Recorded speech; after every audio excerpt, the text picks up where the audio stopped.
दोस्तों रात के 11 बज रहे होते हैं। पूजा अपने छत पे सो रही होती है, लेकिन तभी उसके कानों में किसी की चलने की आहट आती है, जिससे पूजा उठकर बैठ जाती है और देखती है कि कौन है, लेकिन उसे कोई भी आसपास नहीं दिखता। पूजा वहाँ से उठकर नीचे चेक करने जाती है कि कोई नीचे तो नहीं आया, लेकिन उसे वहाँ भी कोई नहीं मिलता। फिर पूजा वापस छत पे जाकर सो जाती है, ये सोचकर कि ये उसका वहम होगा। लेकिन दोस्तों कुछ समय बाद पूरे गांव की लाइट चली जाती है, जिससे हर जगह अंधेरा अंधेरा हो जाता है। कुछ लोग दिया जला के बैठ जाते हैं अपने गेट पे, लेकिन जहाँ देखो वहीं पे अंधेरा ही था। पूजा को ये पता नहीं लगता। दोस्तों पूजा 24 साल की थी और अपने गांव में अकेले रहती थी, क्योंकि इसके माता पिता शहर में काम करते हैं। तो पूजा यहाँ पे बिल्कुल अकेली थी।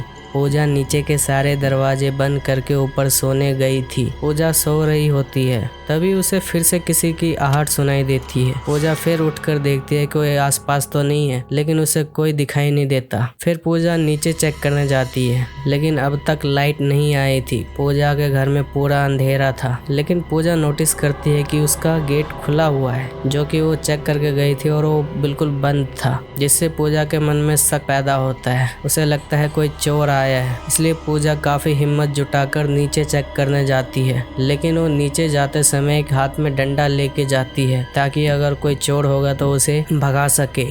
पूजा नीचे जाती है और पूछती है कोई है कि नहीं, लेकिन उसका कोई जवाब नहीं मिलता। फिर पूजा एक टॉर्च लेकर अंदर जाती है, अगर कोई नहीं है तो गेट कैसे खुला। पूजा निचले वाले दूसरे कमरे में जाती है, लेकिन वहाँ कोई नहीं होता। ये देखकर पूजा हैरान हो जाती है, लेकिन वो कुछ कर नहीं सकती थी, इसलिए वो वापस गेट बंद करके ऊपर चली जाती है। उसे लगता है कि शायद उसी ने गेट खुला छोड़ दिया होगा। इसके बाद वो वापस सोने चली जाती है, लेकिन इस बार पूजा को किसी के दौड़ने की आहट आती है। जब वो उठती है आसपास देखती है तो कोई नहीं होता, लेकिन जब वो जीने पे जाने लगती है तो उसे एक साया दिखता है, जिससे पूजा काफ़ी डर जाती है और वो जल्दी से डंडा लेने जाती है। पूजा वापस फिर जीने की तरफ देखती है, लेकिन वहाँ पे अब कोई साया नहीं था। लेकिन जैसे ही पूजा पीछे मुड़ती है वो साया उसी के पीछे था, जिससे पूजा की चीख निकल जाती है। डर के मारे पूजा सीढ़ी से नीचे गिर जाती है, जिससे उसको काफ़ी चोट आती है। लेकिन वो जैसे तैसे सारे दरवाजे खोलकर